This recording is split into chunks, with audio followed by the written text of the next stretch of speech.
Okay, this is Carrie from Wrap Your Head Around the Silks. This is the Expecting Aerialist with the Digit Podcast Network. How's it going, guys? Thank you so much for tuning in. I am so excited to say that this is season 6. I cannot believe it. Time has flown, and I am so grateful to have you with me and for women all around the world to have tuned in to be part of this community. A lot of you guys have been on the podcast yourselves, and I thank you for that.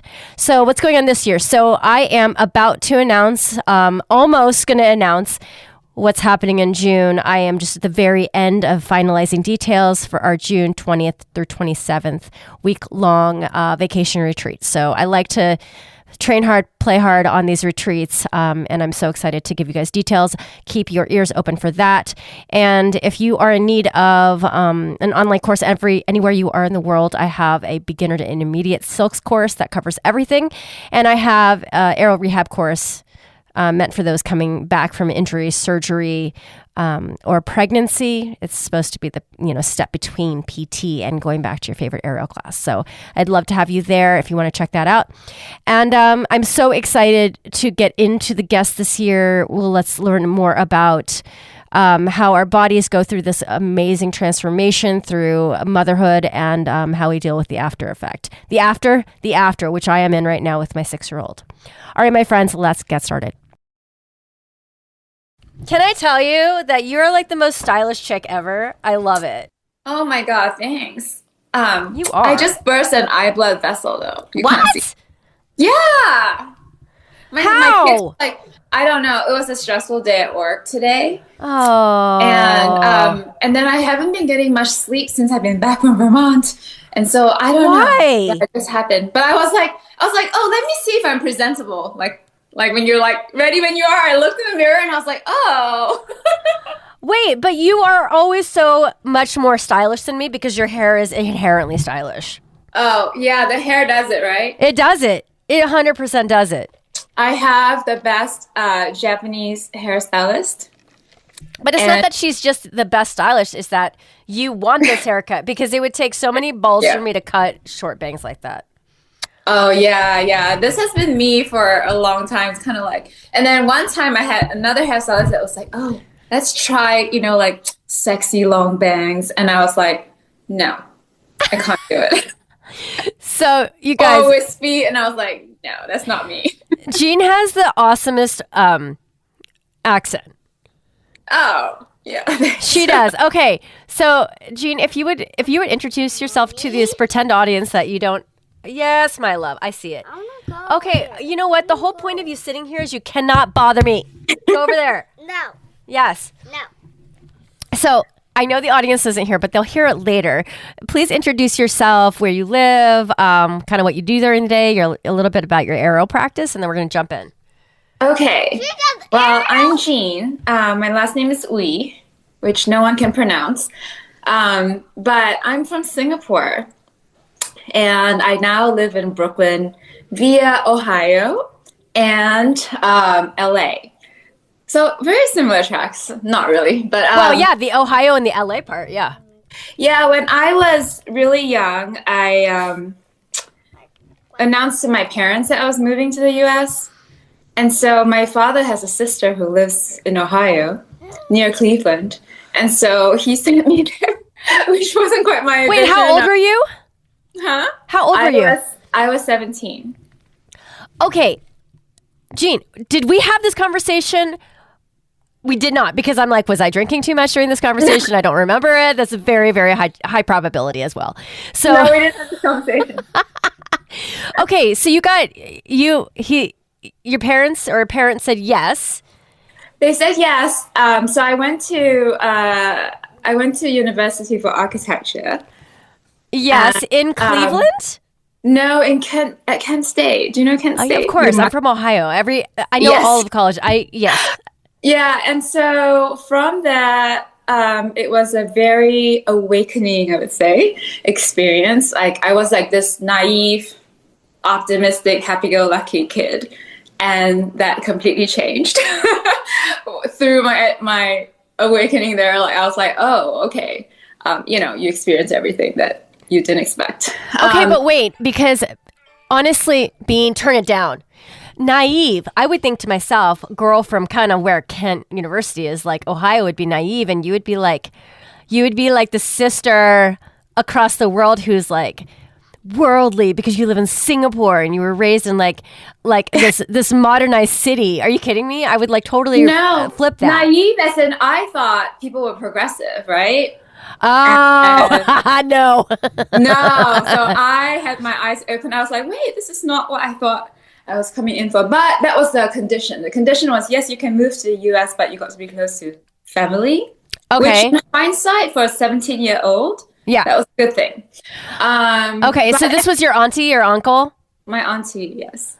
So she took me in, thank goodness. So I had a place to anchor in. But it was a small town, and I made some great friends, but I also learned, I grew up very quickly, so that basically propelled me to leave and find somewhere I wanted to go instead. And I ended up in LA, where I pursued my my architecture degree. So I love this. And when did you find Ariel in your life? Oh, so late. So I'm a big textile person, and I would make this little project, a long about story, alongside architecture, because architecture takes a really long time to manifest, right? Like from beginning to end. And so I'm giving you this context because for most of my life, I sat at a table, or I sat at a loom, or I sat and made things. I did some yoga. Yoga kind of saved my life. And I only found Ariel 3 years ago. Yeah. And you're what, 48, 49 years old? I was 49, and I thought, okay, I'm a year away from turning 50. And this is what it is. I hear this happens to a lot of women. They have to do something, like people run marathons. They do something to just kind of shake up your existence. And so I've always loved watching circus, aerial acts. My cousin is into hammock. And so I was like, all right, whatever. I'm just going to try. And it was so hard. And I remember the fourth class, and I credit this to my now good friend. She must have read my face or my thoughts. And she's like, don't give up. It's really hard. And because I was thinking like, oh, I have no talent for this, and I should just give up. I literally was thinking that. And so then I thought, okay, I'm surrounded by very young girls, some of who are half my age. And then I thought, you know what, whatever. If it takes me 10 times longer, 50 times longer, that's fine. And I was just like, I just fell in love with it. Yeah. Oh, so good. But I also think that it depends on like the room you're in, because I feel like last night I taught, there must be like a 30-year spread on all my students. There's plenty of 60-year-olds in my classrooms now. You know what I'm saying? That's good to know. Yeah. Yeah. And there's also plenty of 19-year-olds. There's both. Yeah. There's both. And I think that my, right now my group is maybe in the 30s. Okay. Yeah. So it's not so bad, but when I first started like that, I was around 20-some-year-olds, right? And they're like, oh, I'm almost 27. And I'm like, wow. So I'm like double your age. Yeah, but they're probably looking at you like, oh man, you're the coolest. You have life figured out. You know what I'm saying? Yeah, but I have to say it is it's kind of irrelevant, right? Age in a way. Yeah. I don't feel it. I mean, I feel it, but it's the most supportive. At least I found a studio that's just super supportive. Yeah. I agree. But can I tell you though, in 3 years, you've come around. I hadn't seen you before now. Basically, listeners, I met Jean here because she walked into my NECCA immersion, which was so much fun. So much fun. Oh my gosh. So much fun. I gotta talk to Elsie, but I'm down to do it every single year because it was it's this void of time that has no anchor in any other place in my life. There's nothing, the world stops, and then if you go to, we went to Vermont, and then the world really stops. And it was snowy. It was snowy. It was brisk. Okay, now you are in New York, and you are very. Oh, look, my mom called. So the grandmother called, and she went running. because what you did not hear, Jean, was her saying, "You guys are too loud." I'm like, I'm recording a podcast. You're not supposed to, it's supposed to be unequal. You're supposed to be quiet and we're supposed to be loud. That's the whole fucking point. But she obviously doesn't see it that way. But okay, so the world, because it's not just that I came away from my regular day-to-day and that I didn't have a kid with me. It was like the weather was so dramatically different than my norm. And then it was a little bit snowy. And it's like the woods and like everything different from my life. And it just felt like time stood still and I can focus on one thing when I was there. And mentally, it was the best thing for me the very beginning of the year. I have to say, so I think, and you know, it was really funny because I would never have done something like this, but it was such a luxury and such a treat, especially when you have 3 kids. Yeah, because we were at a restaurant one night and we didn't even plan to have dinner because I was with one of my other students, and her and our other friend Melinda just rolled up. And it was the most idyllic bar I could ever imagine in my brain. It was just like they still had all the Christmas ornaments up. Yeah. And outside is a frozen lake. It was called the Marina. It was right on the lake. And it was just all of these like Christmas ornaments, and there's a wood burning stove. And I was drinking like a beautiful red wine with a very, very chocolatey chocolate cake. Yeah, I remember that chocolate cake. And I was like, I can't get any better than this. This is it, my friends. I think, and that was after the first full day, right? I think. Yeah. No, that was like that was like the last. It was like the last night and into the last 4 hours of training the next day. Yeah. Yeah. I know. I've never done an immersion, and I mean, I've never done a lot of things. But it was so perfect. And it was like, I didn't want it to end. I was like, oh, this is so sad. We were just like, first it was really hard. And then it was like, oh no, it's ending. Yeah, because that one is a 3-day and it's an 11-hour. So some of my students are getting into it like, I've only ever taken an hour and a half of class a week. Now I'm doing 11 hours and 3 days. What is this going to be like? Yeah. But it went so fast. It went so fast. And it was of course intense. But I had you guys dropping like crazy at the end, which even surprised me because, you know, I kind of read the room and see how people are feeling. And we were able to kind of go up and down and then up at the end when it comes to energy. Yeah. Which is great. Yeah. I think people actually like by the 3rd day, we were like, okay, now we're like getting into it. Yeah. Yeah. So I can imagine like a week. Maybe.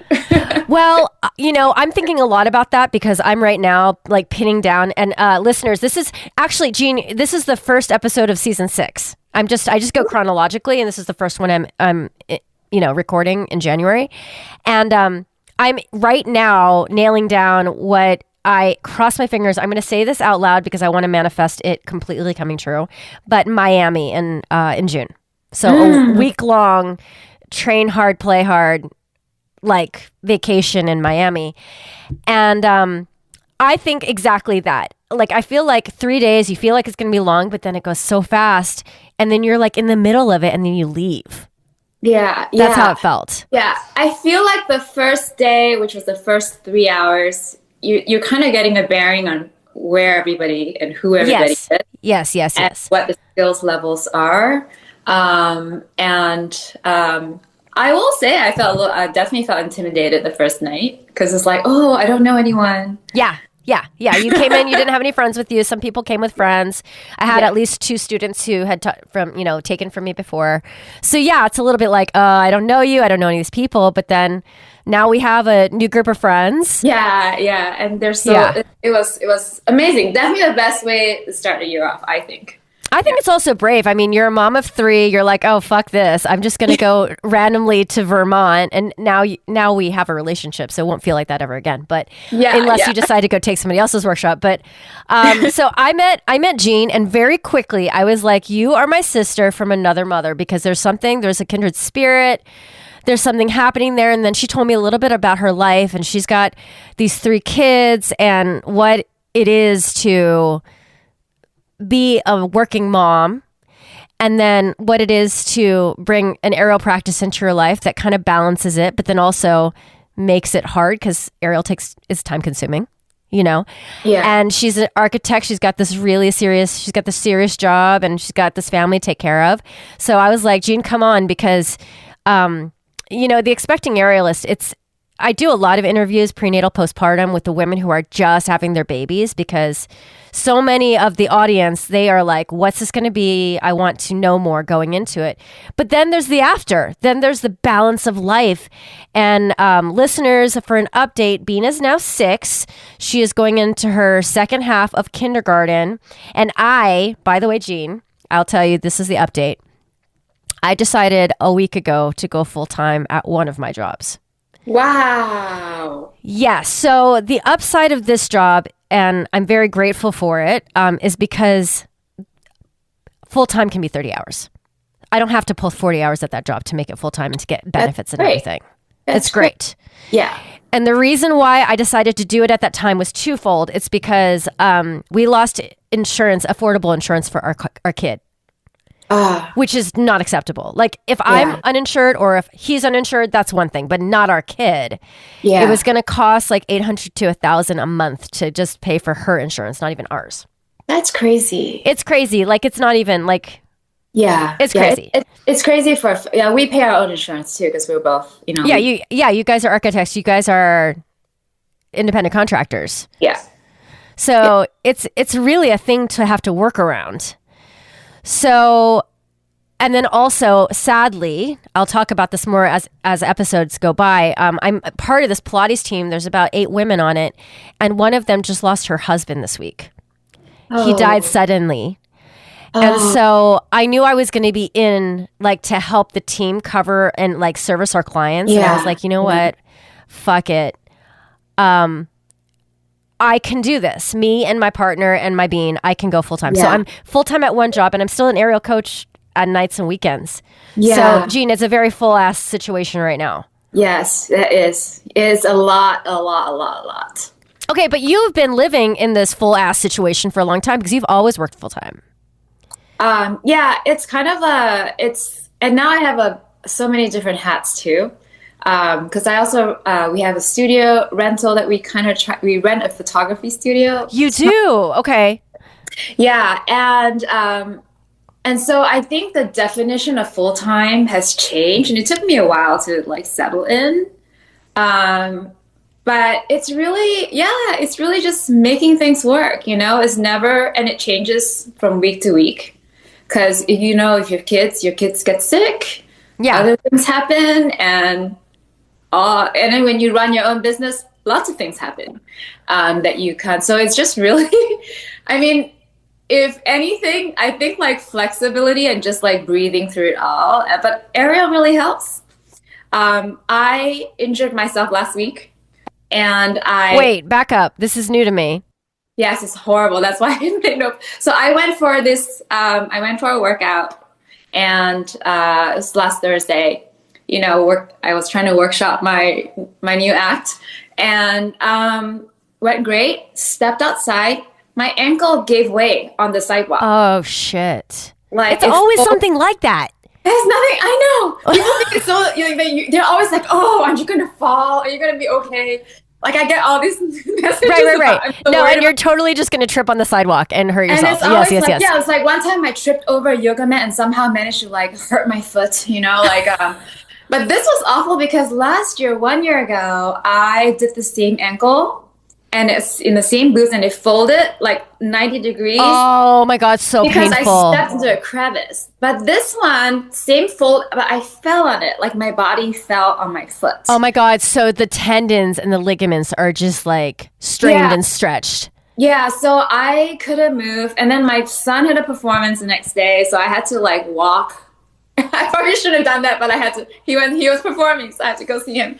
So then I was in a lot of pain. I finally went and got an X-ray on Monday, and the good news is there are no fractures, miraculously, because I thought for sure there's going to be a fracture. It was so painful, but there are no fractures. The X-ray didn't show up, and so I'm just recovering now. But my point to this is that Aerial makes me sane, like being able to go do, because you're like present, right? You're doing Yeah.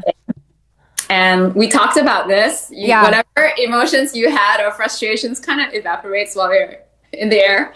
And so I haven't had that this week. I was like, man, I need to like reach out to Jean. Oh no, I'm going to talk to her on Zoom anyway. But I feel like there was a space of time there. I was like, I haven't heard from Jean. You were totally injured. Shit happened. That's why. Yeah. Cause I was like, okay, I had to cancel all my rentals and classes and I couldn't do anything for like a week. But the good news is it's definitely on the mend. And I think is it like just swollen? It's swollen. I couldn't. Oh, today I had to go in the city, and I finally got myself into a pair of shoes. I couldn't get my foot into a shoe. What? Yeah, and it's so cold here, so I've been wearing slides, looking really idiotic. In winter, I have like my coat, and then I have slides. And then today I needed to go in the city on the subway, and I was like, okay, I need to fit into a pair of shoes. Yeah. Yeah, I had sneakers like really loosely laced. Oh, your foot must have been like a football. What's going on? Like it must have been really bad. Yeah, it looked terrible. So, but more so than that, it really also made me so grateful for what Aerial provides. Like I go to class once or twice a week, and then I do a workout at least once a week. Okay. Yeah. And so that's like a lot to not have any of that. Yeah, to not have any of that mental health time. Yeah. Okay, so you know what I'm kind of like, it's not even a struggle, it's just going to be a getting used to. This is the first week that I've done everything I'm supposed to do every week. And I'm like, any change in schedule like that where you have less flexibility is hard, right? Like, well, I looked at the hours I just clocked in because the job that I have right now, my friends, my listeners, it's like you clock in for hours. You have to clock in. I have to clock in 30 hours a week for my health insurance, right? To like, I have this and you get health insurance. But then after you make a certain amount, because I'm training people in Pilates, it clicks over to a commission structure. And so the hours don't make any difference anymore. It's just like how much your session rates, right? Yeah. So this week, I clocked in for like 35 hours at that job. And then I clocked in for like, I don't know, 10 to 15 hours at my aerial studio. Mm-hmm. And then I'm also doing, that's 50 already? I'm sorry? I said that's already 50. No. We're not at 50. Are we at 50? Oh my God. Yeah, 35. That's why I feel crazy. Yes. But I was thinking to myself, it's January. It's the beginning of January. I had already planned at the end of December to put out my first episodes around January, like third week of January. So in my mind, I'm like, I haven't even started producing my podcast yet. Jean, nobody else's fault but mine. But I produced 4 podcasts. 4. That's a lot. 3 of which are mine. And one of which is a gig, and I get paid for it.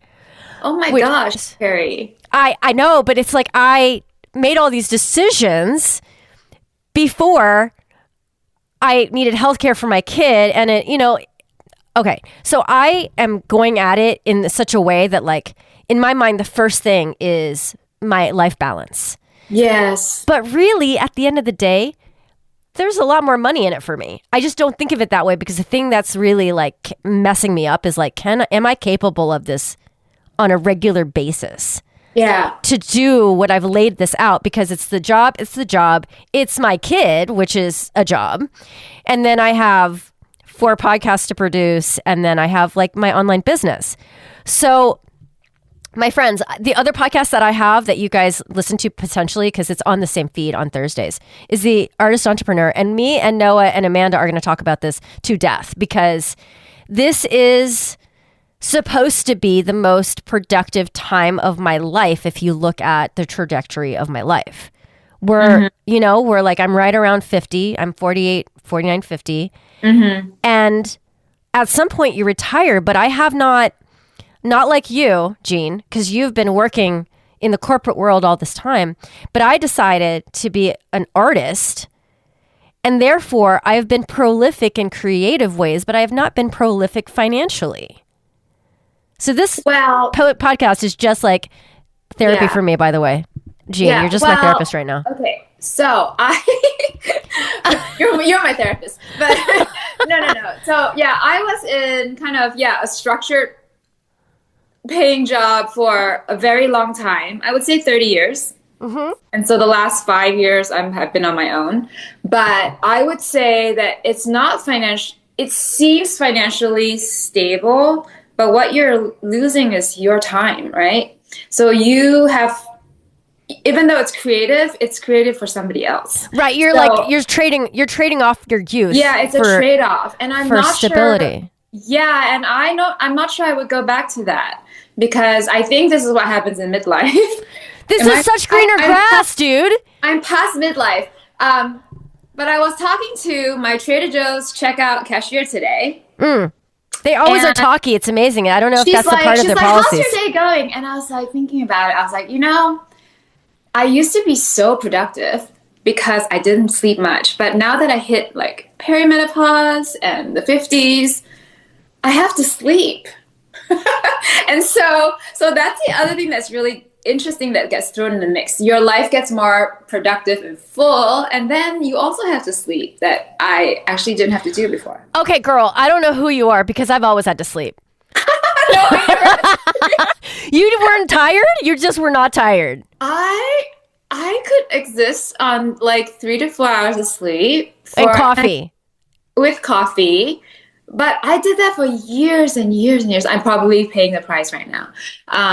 But that's also just you, because I think there are people like Asa, my partner. He did the same for many years. I don't think he just was fine. He's like, no, I'm good. Whereas I'd be like, oh my God, I feel those 3 hours that I didn't get.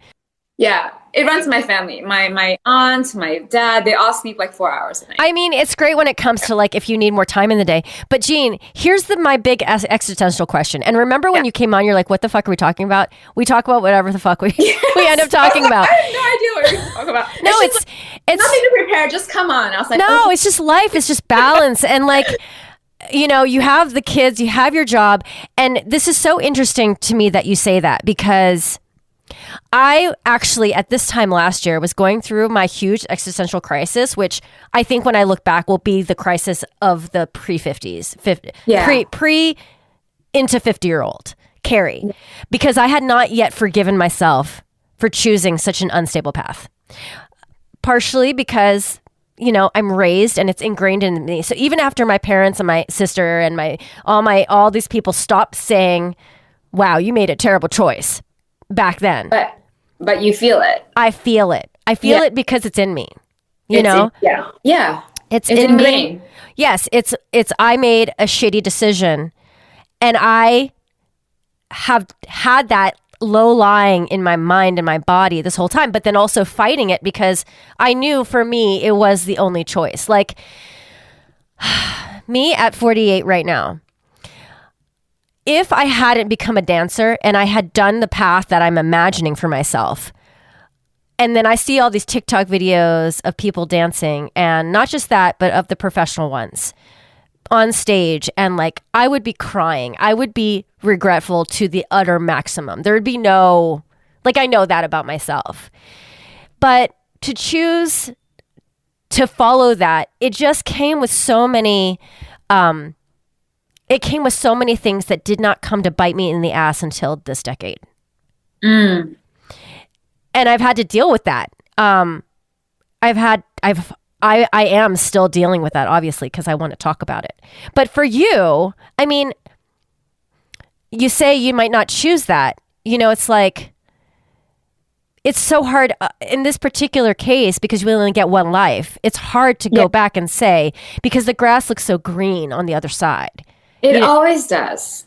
Yeah. To chase a creative path that doesn't have, because you are being creative, but again, you're working for a corporation and you don't own that corporation. Yeah. So I think that, from my point of view, I think that you're so brave, and that, because I think the word that came up a lot was just stupid. Not stupid, but foolish. No. Foolish. No, because your spirit was so strong, right? Yes, it was. You have to do this. Yes, there was absolutely. like no other way. Correct. For me, I needed to leave a very conservative country at that point. Now it's more open, but at that time, I was like, I need to leave. Like my spirit's like, you gotta get out of here. And that was a brave thing that you did because you had to get permission basically to leave your entire country. Right. And to do that, I knew that the only way I would get out is if I told my parents that I wanted to be an architect. And did you actually want to be an architect? I don't know if I did, but I became one. Yeah. Good at it, and that it was my life. And also now I feel like, so this is very interesting. I kind of paused my social media because I now have this segregated group. I have the architects who don't want to do with my aerial posts. And then I have I don't post enough aerial because in the beginning I was like, well, I'm not good enough. I'm just starting, so I don't post it that much. And then I have the people that I'm involved with textiles and making making things. And so I have this really strange things, and I realized that it's okay. It's just, I'm just being, I'm just I'm not the crazy architect anymore that I used to be. And I'm super passionate about, aerial right now, but I'm also not I'm also new to this. So yeah, it's a very interesting junction in life. But maybe that's what it's a way better place to be, I think, than just following the path, whatever that is. Yes. What are you doing? What happened? What happened? Oh my god. I'm on a yoga ball, by the way. She just jumped on me. You know what happens when you jump on somebody on a yoga ball? Yes. What's up? Why are you whining? Tell me. Use words. Are you tired? Oh. Oh, la la. Okay, why don't you just stay there while I finish this? Oh my gosh. Oh. Okay, well, can you tell me what's going on? Hurry up, but guess what? I have another podcast after this. We talked to Kelly after this. You need to fall asleep though. Here, you can sleep on my lap. You can hang out. You can hang out with us. Hey, Jean, you know what core strength is? Core strength is having a kid fall asleep on you when you're on a yoga ball. Oh yes, I can't even imagine. I mean, it should be fine. Oh, look at this bean. So yeah, so I'm definitely. Hurry up. I can't. Bean, you're in it for another hour at least because Kelly's right after this. Can you just fall asleep on my lap? Okay, stop whining because the audience doesn't want to hear all this whining, okay? They don't want to hear all of that. And I can't get rid of her whining when I'm talking. If you're talking, I can cut out her whining because it's a different track. It's a different audio track. Yeah. Anyways, okay. But I love this because this is real. This is what parenting and working is like. You know what though, Jean? In about, I don't know, a couple months, maybe I'll report back to you. And this new normal that I'm gonna have, it's just a tolerance. I have to grow calluses towards it. I have to get tolerant of my new schedule because right now it feels like there's no wiggle room when it's not actually true. I do. I have on Friday, for example, today. Here, I'll bounce you. How about that? Today, I worked from 8:30 to 3, dropping her off and picking her up on both ends. And then I have you and my other podcast, and then I'm done for the day. It's not that one job owns me. It's not.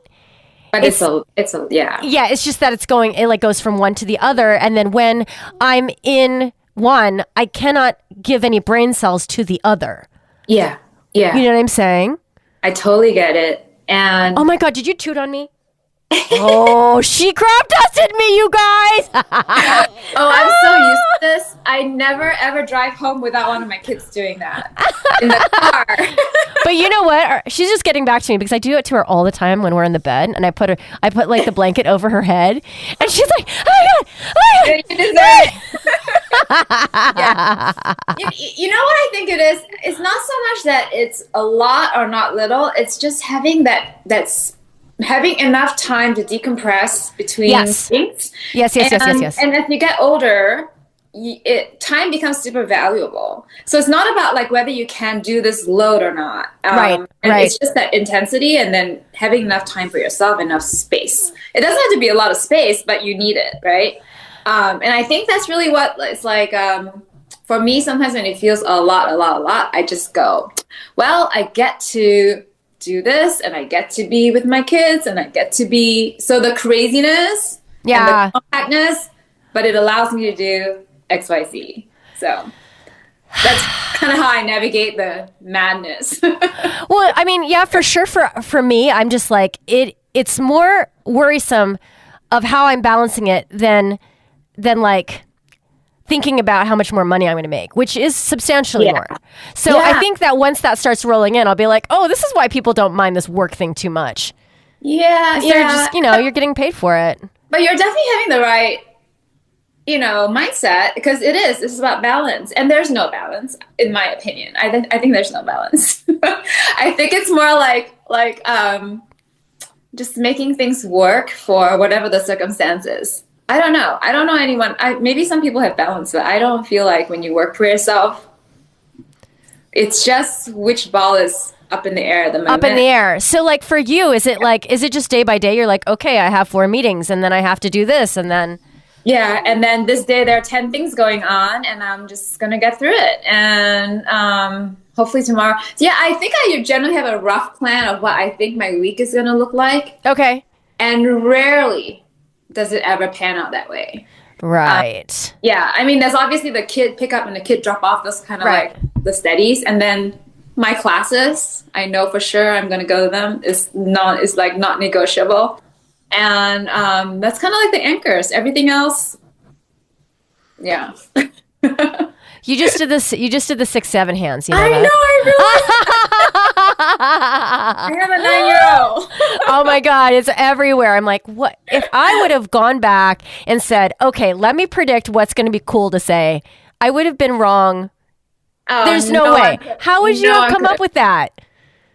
Yeah, no one could have predicted this. This is crazy how it took off. Yeah. But I don't know. I appreciate that, that this is real. Yeah. You okay, Bean? Oh, I think she just wants to fall asleep a little bit. Okay, so Jean, what advice would you have for women starting out their aerial practice at the age of 49?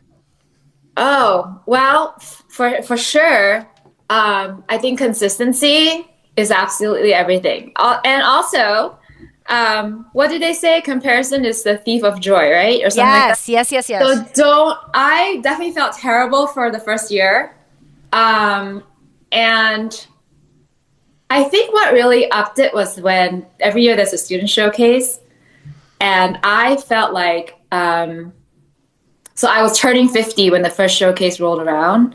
And so I was like, oh no, I didn't dare to do it. But I was like, let's do it, just to like scare myself and put myself in like out of my comfort zone. But training for that really leveled me up. Now I look back at the first showcase like, oh my God, but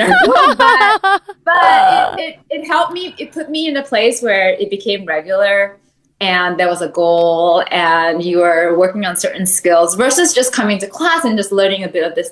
Okay, I just want to say this, and we talked about it, Carrie. When you're turning 50, you also are more likely in perimenopause. Yes. And when I used to have impeccable memory, and the biggest challenge for me in most classes now are when everybody gives instructions all at once. I have a hard time, and like I don't want to be like like pigeonholing myself and saying I can't, but I truly can't remember a lot of things. So I would say don't worry about it. Like in most aerialists I've met, teachers and friends and students are all very kind and very supportive. And so you'll just go at your own pace. And I think if you put in the work, I think really just having fun. That was my goal. My goal was just to enjoy myself. And I told myself this: if I suck, I suck. If it takes me 50 more times than everyone else, that's okay. And now I think once you get past a certain time frame or practice, it gets you to other places, right? And then the fun, one thing I was like, when am I going to be able to do drops? I remember when I was first starting, I was like looking at everyone doing drops and wondering, when will I be able to do that? And then you start doing it, and then you start doing more complicated things. And yeah, so. Well, you know what's worse than the student completely forgetting everything that was just said? Is the teacher forgetting everything they just said. Because that, for me, like even today I was teaching Pilates and I was counting and like it was just gone. I was like, I don't know where I am. I don't know what day it is. And I'm like, oh my God, this is so annoying. It really is. And I remember I would pay attention so hard when the teacher goes through what to do. And I'm like, I am not going to forget it. And then I am like, oh, what happens next? Yeah. But it's life. I mean, so that is, I feel like, I do feel that I am stronger than I've ever been. And, you know, I would then be here if not for Ariel. And I think that it does help with perimenopause because it helps me balance my hormones, and that probably exercises my brain, which otherwise... Yes, I mean, just the idea of like, okay, you're doing a hip key, then right hand up, then left foot down. And, you know, like just these mini like instructions that you have to absorb and then execute. Yes. It must keep the brain alive and well because, I mean, it's challenging. It's challenging. Yeah. And I think if you have like a sense of humor about it, you know, it's like, oh, wow, that was sucky, but oh, well. Jean is hard on herself. She's a beautiful aerialist up there. Oh, and I feel like so many of the things that you're like, oh, it's such a problem. I'm like, oh, you just need to like fix one thing about it, and it's gonna be, it's fixed. What is wrong? She's like moaning. Yeah. Oh, maybe she doesn't feel well. Well, I think it's also Friday afternoon, and she's like, the whole school week, and you have a new schedule. Yeah. Well, it doesn't affect her so much because basically I'm done by the time, you know, I would pick her up or her father would pick her up. But I am so much more strict about when we're getting to bed because I'm just like, I don't have any wiggle room around tomorrow. Like I hit the ground running like today. And don't get me wrong. I want this. It's something that I want because it's a commission-based job. So if I'm training, so today I'm there for 6 hours and I'm training 6 clients back to back. So you have 10 minutes in between. So basically it's 9 to 9:50 and then the 10 a.m. starts. So I went from 9 to 2 and I would go to the bathroom like I did two bathroom breaks. But that is incredible. But at the same time, that's what you want because I'm just trying to get paid as much as I can in the short amount of time that I'm there because I'm not there 8 hours. Yeah, like maximize it. But I'm back to back, and my colleagues that have been there for a long time because I've been there now 3 months, and then now I just went full time. Every single day, you look at their calendar, it's packed. They have 7 or 8 clients in a row, and it's a great living actually. Because, you know, the more you're working, the more commission you're making, blah, blah, blah, blah, blah, blah, blah. And it's a fitness job. It's like I get to be, you know, for the classes, sometimes I'll lay down in the reformer and do it with them, you know, so it's good. And you're making people feel good. Yeah, and I'm helping people, which is a big deal to feel like there's this extra thing. I'm not just working for money. It's like I'm actually helping people in their lives. And with Ariel too, I feel like Ariel is such a life changer for people. It changes lives for 15 million reasons, right? Yes. And to be the vessel and to be the guide for that life-changing experience for so many different people. So I'm really grateful for that because, you know, what is work if it's not a little bit of something like that? It has to be motivational for us. But with all my griping and complaining, I am grateful because I don't have, like if you spend most of your career in something like dance or aerial, one of the biggest questions I had to myself was, what are people going to pay me for later? Well, you know what I'm saying? Yeah. But I was thinking when you were talking about how you made this decision and where you are, but think about how much you're enriching people's lives, right? That Asian people don't care about that. No, oh my God. Did I tell you this? It matters. Wait. No, you're saying it matters, and I agree with you. But do you know what my mom said to me recently? Oh my God. We were on the phone. We talk every day because she wakes her up FaceTime. Like, she helps her get up for the morning. And my mom's like, I really wish you wouldn't have done all that. She's like, it was so unstable what you did. I really, really agree. I really wish you didn't do that. I was like, thanks, Mom. Not like you haven't said this to me every week of my life. I said this to you guys at the workshop.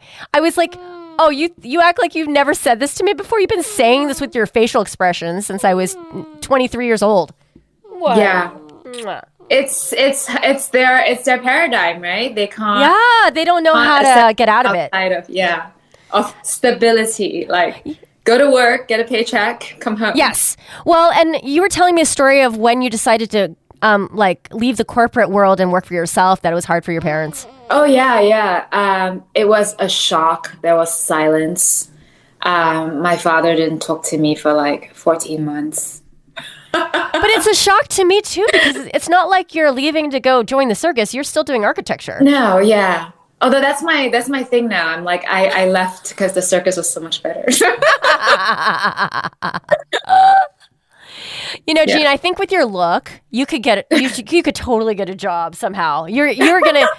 They put you on stage in 2 seconds. You look so edgy. Are you kidding me? Oh, you're so kind. Thank you. No, listen, my agent. That was like the buzzword for like the whole time I was a working dancer. If the edgier you looked, the more you would work. Oh, and you have an edgy look, Jean. I'm just saying. Oh, thank you. Yeah. Yeah. So what's interesting is that I feel like my kids don't even think that, right? They're like, "Oh, Mom, you're so uncool." They don't even know. Anyways, but yeah, I think that I don't know. I'm so grateful that I met you and I got to take this workshop. It was like, I don't know, maybe we haven't followed up since because so much time has passed, but so little at the same time. Like it was like, but it was so rich, and I was like, this is so delightful. I was looking through my saved Instagram posts, and I had saved like inspo of you, and then I was like, and I got to take a workshop with you.